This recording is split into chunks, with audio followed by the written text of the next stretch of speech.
1944 تک partition of India اور آزادی ہند سے 3 سال پہلے تک حر یہاں پر بغاوت کر رہے تھے. کبھی کسی پولیس چوکی پر حملہ کیا ہے اور وہاں مار دیا لوگوں کو، کبھی کسی اسٹیشن پر جا کر گئے آگ لگا دی. اگر آپ اپنے لیے جماعت تلاش کرنا چاہتے ہو تو کیا چیزیں دیکھنی چاہیے جماعت میں؟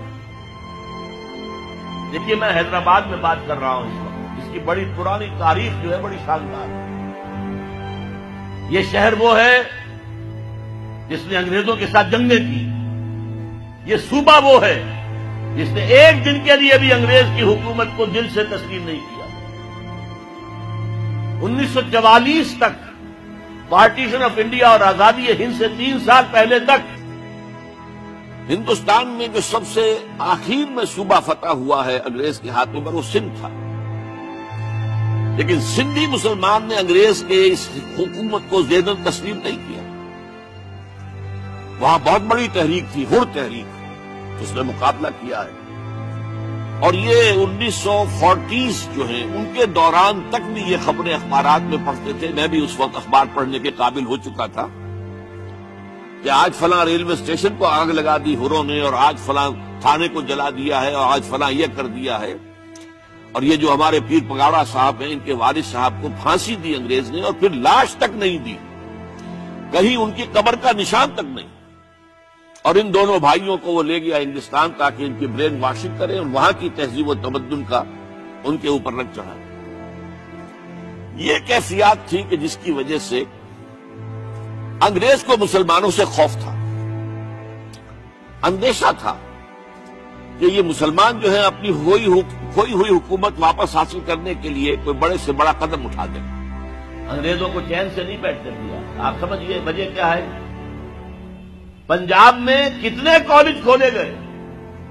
بھاولپور سے شروع ہو جائیں، S C college Bahawalpur, Emerson college Multan, Aitchison college اور Christian Forman F C college, پھر مرے کالج سیالکوٹ، پھر گارڈن کالج راولپنڈی، پھر ایڈورڈز کالج پشاور. اس سب میں قائم کیے، سندھ میں کوئی نہیں کیا. کیوں نہیں کیا؟ کبھی سوچا آپ نے؟ سندھ میں تو کسی پارسی نے کوئی مدرسہ کھول دیا، کچھ مسلمانوں نے کوئی مل جل کے کوئی مدرسۃ اسلام قائم کر لیا. انگریز نے کوئی نہیں بنایا. کیوں نہیں بنایا؟ اسے معلوم تھا کہ سندھیوں کے دلوں میں ہمارے خلاف بغاوت ہے. یہ کبھی ہمارے وفادار نہیں ہوں گے. جب بھی موقع ملے گا ہم پر حملہ کریں گے. جبکہ پنجاب اور سرحد کے درمیانی اضلاع جو ہیں وہ انگریز کے وفادار ثابت ہوئے. پنجاب کی فوج تھی جس نے کہ 1857 میں دلی جو انگریز کے ہاتھ سے نکل گیا تھا دوبارہ لے کر دیے، پتہ کر کے دیے. پنجابی تھے، وہ مسلمان تھے، سکھ بھی تھے، مسلمان بھی تھے. اس کی خاص وجہ تھی. مجھے یاد ہے میاں طفیل صاحب ابھی زندہ ہے، انہوں نے ایک دفعہ بیان دے دیا تھا بہت سخت کہ سندھی تو فوجی ہے نہیں، فوج میں آتے نہیں ہے، سندھی تو نان مارشل ریس ہے. یہ جو انگریز کا پروپیگنڈا تھا وہ ان کی زبان سے نکلا. اس کا جواب دیا تھا پھر جی ایم شاہ، غلام مصطفیٰ شاہ، جو سیکرٹری ایجوکیشن بھی تھے، لاہور میں ایک کالج کے اندر پرنسپل بھی رہے. انہوں نے جواب دیا تھا یس وی ور نیور مرسنریز. ہاں، ہم کبھی کرائے کے ٹٹو اور کرائے کے فوجی نہیں تھے جیسے تم تھے پنجابیوں. تم نے تو جا کر کعبے پہ گولیاں چلائی ہیں انگریزوں کی سپاہی بن کر. تم نے تو جا کر یروشلم کا قبضہ لے کر دیا جنرل ایلن بی کو، انگریز کو. تو یہ سندھ ہے جس میں بات کر رہا ہوں. یہ سندھ ہے جہاں خاکسار تحریک بھی بڑی زبردست. تالپور برادران اس خاکسار تحریک کے بہت نمایاں کارکن تھے. یہ سندھ ہے جہاں پنجاب سے آنے والا ایک نو مسلم تھا، پنجابی، سکھ سے مسلمان ہوا تھا، مولوی عبید اللہ، لیکن اس کے نام کے ساتھ سندھی لگ گیا ہمیشہ کے لیے. مجاہد انسان، حضرت شیخ الہند کا سپاہی عبید اللہ سندھی رحمت اللہ علیہ، وہ سندھ ہے یہ. اور میں آپ کو اور بات یاد دلا دوں سندھ واحد صوبہ ہے اس پاکستان کا جس میں کہ پارٹیشن سے پہلے بھی مسلم لیگ کی حکومت تھی، پنجاب میں یونینسٹ پارٹی کی حکومت تھی، ہندو مسلم سکھ مل کر بنائی تھی انہوں نے، مسلمانوں کی پارٹی نہیں تھی۔ مسلم لیگ کو ایک دن بھی وہاں وزارت نصیب نہیں تھی۔ سرحد میں ڈاکٹر خان صاحب کی وزارت تھی، باچا خان کا بڑا بھائی، وہ تو ریفرینڈم ہوا ہے اور غیور پٹھانوں نے پاکستان کے حق میں ووٹ دیا ہے، اور اس کے لیے مولانا شبیر احمد عثمانی رحمت اللہ علیہ نے بڑا پارٹ پلے کیا۔ وہاں کے پیر جو ہیں، پیر صاحب مانکی شریف، پیر صاحب زکوڑی شریف، انہوں نے بڑا رول پلے کیا ہے کہ پاکستان میں اسلام نافذ ہوگا، اسلام قائم ہوگا، لہذا ووٹ دو مسلم لیگ کو۔ ورنہ ظاہر بات ہے کہ یہاں تو سوائے سندھ کے کہیں بھی مسلم لیگ کی حکومت نہیں تھی۔ اور جی ایم سید صاحب اگرچہ وہ بعد میں جو کچھ اس ملک میں ہوا ہے اس سے بددل ہو گئے، ایک ریئیکشن ہوا ان پر، آخر ہوتا ہے، کیوں گردش بادام سے گھبرا نہ جائے دل، انسان ہوں پیالہ اور ساغر نہیں ہوں میں، ان پہ ایک رد عمل ہوا۔ ورنہ وہی تھے جنہوں نے 1943 میں کہا تھا، اے مائنورٹی پروونسز کے مسلمانوں، ہمیں یہاں ہندوؤں نے دبایا ہوا ہے، ہماری زمینیں جو ہیں ان کے پاس گروی رکھی ہوئی ہیں، سارا کاروبار ان کے پاس ہے، خدا کے لیے ہمیں یہ فن نہیں آتا، آؤ تم یہاں۔ ابھی پارٹیشن کا کوئی سوال نہیں ہے، میں 43 کی بات کر رہا ہوں، آؤ سندھ کے اندر تاکہ یہاں پر تم تجارت کرو اور تاکہ ہندوؤں کے مقابلے میں آ سکے۔ یہ جی ایم سید کی اپیل تھی۔ آج اسی سندھ میں کہہ رہا ہوں، اسلام قائم کرنے کی جد و جہد، اور سب سے بڑی بات یہی سندھ تو تھا نا۔ سب سے پہلے اسلام کب آیا تھا، کہاں آیا تھا؟ 712 اور 713 عیسوی، 92 یا 93 ہجری۔ محمد بن قاسم کہاں سے آئے تھے؟ باب الاسلام کون سی جگہ ہے؟ سندھ۔ تو اس کا سرنو باب الاسلام بننا چاہیے،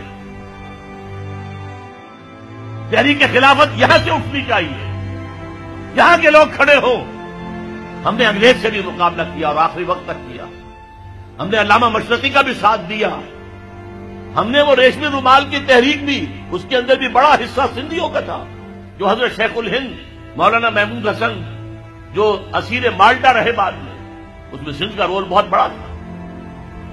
آج پھر اس ملک کے اندر نظام خلافت کے قیام کے لیے میں سمجھتا ہوں کہ سندھ کو سب سے آگے ہونا چاہیے، سب سے بڑھ کر کام کرنا چاہیے۔ اس کے لیے اب میں آپ سے عرض کروں، خلافت قائم کرنا یہ ہمارا فرض، لیکن آج خلافت قائم ہوگی تو کیسے ہوگی، پہلے تو یہ مسئلہ ہوگا، اور کیسی ہوگی؟ کیا بعین ہی وہی خلافت ہوگی جو 1400 برس پہلے تھی؟ جبکہ 1400 سالوں میں بہت سا پانی وقت کے دریا کے پل کے نیچے سے گزر چکا ہے، حالات بہت بدل گئے ہیں، زمانے نے بہت ترقی کر لی ہے۔ کیا 1400 سال قبل کا نظام دوبارہ آ سکتا ہے؟ ہاں آ سکتا ہے، اصول وہاں سے لیں گے، تفصیلی ڈھانچہ اس دور کے مطابق بنائیں، اصول وہاں سے ہوں گے، فنڈامنٹل وہاں سے ہوں گے۔ اسی لیے ہم فنڈامنٹلسٹ ہیں، امریکہ کان کھول کر سن لے، ہمارا دعویٰ ہے کہ ہم فنڈامنٹلسٹ ہیں۔ ہم اسلام کے اصولوں کو چھوڑ کر کہاں جائیں؟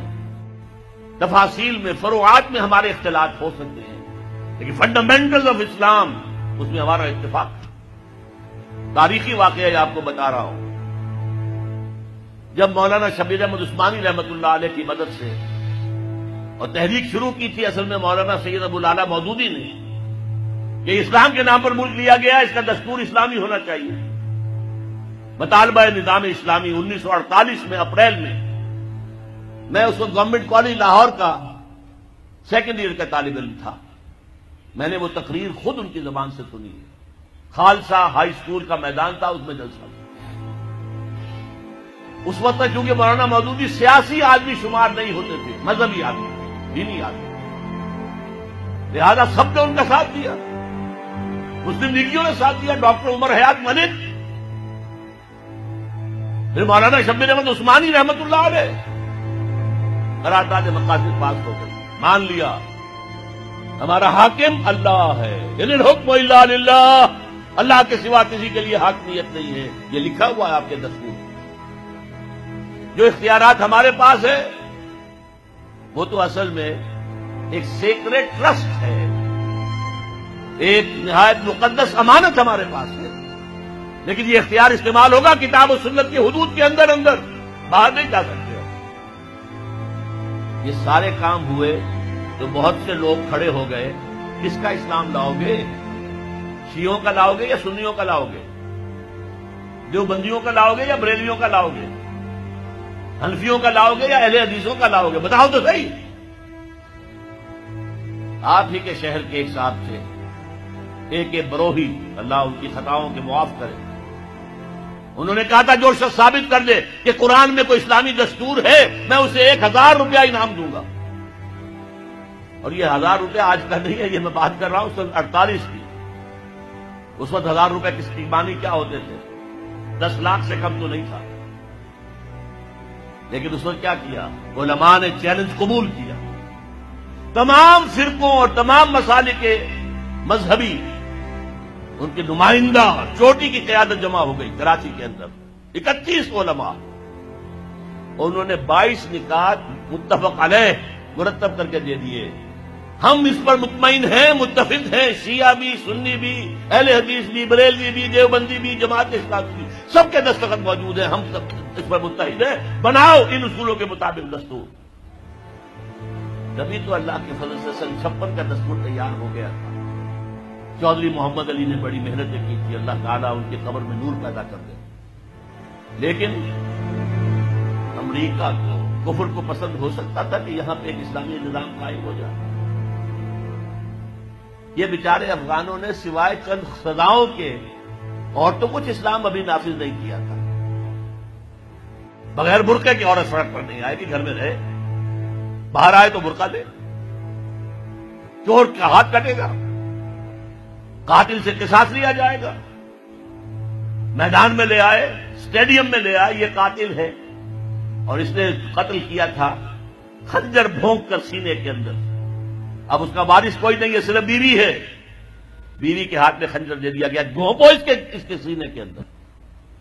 جب یہ قصاص شروع ہوا تو اب کسی کے اندر جرأت تھی کسی کو قتل کرنے کی؟ لہذا وہ اسلام کی کچھ نہ کچھ جو برکتیں ہیں وہ ظاہر ہو گئی، اور امریکہ کھل گیا، اس کو کھل کے یہ شے کہ اگر یہ نظام کہیں دنیا میں آ گیا تو ہمارا نظام کہاں رہ جائے گا۔ اس کا سب سے بڑا ثبوت کیا ہے؟ ڈاکٹر جاوید اقبال ماڈرنسٹ ہیں، آج کی امریکن اصطلاح کے تحت سیکولر مزاج کے آدمی ہیں علامہ اقبال کے بیٹے، لیکن وہ بھی جب گئے تھے طالبان کے دور حکومت میں 10 دن گزار کر آئے کابل میں، اور آ کر کہا مولانا سمیع اللہ صاحب کا جو سمیع الحق صاحب کا مدرسہ ہے کوڑا کھٹک میں، وہاں تقریر کی کہ جو حالات میں آج دیکھ کر آیا ہوں کابل میں، اگر چند اور مسلمان ملکوں میں وہ حالات پیدا ہو جائیں تو ساری دنیا اسلام لے آئے گی۔ یہ قول ہے ڈاکٹر جاوید اقبال، پسر علامہ اقبال۔ بہرحال وہ نظام قائم کرنا ہمارے ذمے ہے، ہمارا فرض ہے، اس کے بغیر ہماری زندگی، اگر ہم اس کے لیے جد و جہد نہیں کر رہے تو زندگی حرام ہے، زندگی ناجائز ہے، زندہ رہنا کفر ہے۔ ہاں اگر جد و جہد کریں، جو میرے لیے ممکن ہے میں کر جاؤں، جو آپ کے لیے ممکن ہے وہ آپ کریں، تو پھر اللہ تعالیٰ معاف کرے گا۔ اے اللہ، ہم نے اس نظام کو ذہناً قبول نہیں کیا، we never reconciled with it۔ اے اللہ، ہم نے تن من دھن لگایا تھا، اے اللہ میں نے جائیداد نہیں بنائی، اے اللہ میں نے کچھ اپنی اولاد کے لیے نہیں چھوڑا، کوئی ترکہ نہیں چھوڑا، کچھ نہیں، اے اللہ میں نے اپنا وقت لگایا ہے۔ میں آپ سے کہہ سکتا ہوں یہ کوئی فخر کی بات نہیں ہے، 40 برس کی عمر کے بعد حضور نے کوئی کاروبار دنیاوی نہیں کیا، یہ معلوم ہے آپ کو۔ بہت بڑے تاجر تھے، ایکسپورٹ امپورٹ کا بزنس، شام قافلہ لے کر جا رہے ہیں، وہاں سے قافلہ لے کر آ رہے ہیں، یمن قافلہ لے کر جا رہے ہیں، یمن سے واپس آ رہے ہیں، الخبر کے علاقے کے اندر لگتا تھا بہت بڑا تجارتی میلہ، وہاں جا رہے ہیں، واپس آ رہے ہیں۔ لیکن جب حکم آ گیا یا ایھا المدثر قم فانذر وربک فکبر، اے لحاف میں لپٹ کر لیٹنے والے صلی اللہ علیہ وسلم، اب کھڑے ہو جاؤ، قبر کس لو، لوگوں کو خبردار کرو کہ مرنے کے بعد دوبارہ تمہیں زندہ کیا جائے گا، پھر تم سے حساب لیا جائے گا۔ فیما کنتم، کن حالات میں زندگی گزار رہے تھے جناب آپ؟ کیا اسلام کا غلبہ تھا؟ نہیں ہے اللہ، اسلام غالب تو نہیں، تم کوشش کر رہے تھے غالب کرنے کی، سوائے شرمندگی کے اور کیا ہاتھ آئے گا؟ اللہ تعالیٰ کی حجت قائم ہو جائے گی۔ میرے نبی کی ہڈیاں ٹوٹی، میرے نبی کے دانت شہید ہوئے، میرے نبی کا جسم لہو لہان ہوا، میرے نبی کے چہرے کے اوپر تلوار کا وار پڑا جس سے 2 دندان آپ کے شہید ہوئے، اور خود جو پیدا ہوا تھا اس کی 2 کڑیاں گھس گئی رخسار مبارک کی اس ہڈی کے اندر۔ ان کو ایک صحابی نے دانتوں سے پکڑ کر کھینچ کر نکالنا چاہا، ان کے دانت نکل گئے، وہ ہڈی وہ نہیں نکلی، وہ کڑیاں لوہے کی۔ پھر جیسے بھی ہاتھ کر کے نکالا گیا تو خون کا فوارہ چھوٹا ہے، اتنا خون گیا کہ آپ بے ہوش ہو کر گر گئے، اور خبر مشہور ہو گئی کہ حضور کا انتقال ہو گیا۔ یہ ساری تکلیفیں کس لیے اٹھائی تھی حضور؟ کیا حضور کو اچھا نہیں لگتا تھا کہ اچھا بھلا گھر ہو، کھلی فضا ہو، اچھا خوبصورت ماحول ہو، بچے ہوں اور ہر طرح کی آسائشیں ہوں؟ اس کو پسند ہے۔